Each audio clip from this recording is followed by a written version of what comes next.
Κατέβηκα στο μαγαζί, μόνο με το φόρεμα.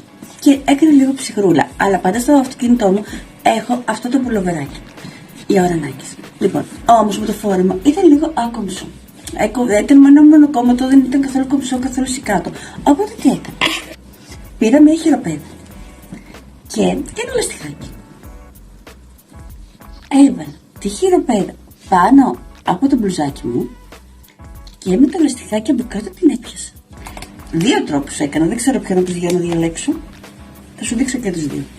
Ο ένας τρόπος ήταν αυτός. Οπότε το έπιασε και το έκανε λίγο έτσι πιο συμμαζεμένο, λίγο πιο κομψό. Θα μπορούσα να βάλω και μια δεύτερη χειροπέδα εδώ να κάνει λίγο περισσότερη διαφορά. Για να δούμε όμως και τον δεύτερο τρόπο. Τώρα είχα βάλει τη χειροπέδα από πάνω, το λαστιχάκι από κάτω. Τώρα θα βάλω τη χειροπέδα από πίσω από την μπλούζα μου και με το λαστιχάκι θα την πιάσω από πάνω. Και νομίζω ότι μου αρέσει πιο πολύ. Και δεν είναι αυτό το μονοκόμματο και δίνει ωραίο στυλ στην μπλούζα και είναι τέλειο. Θα μπορούσα να βάλω και μια δεύτερη χειροπέδα βέβαια για να το δοκιμάσω. Για να το βάλω εδώ πάνω λίγο.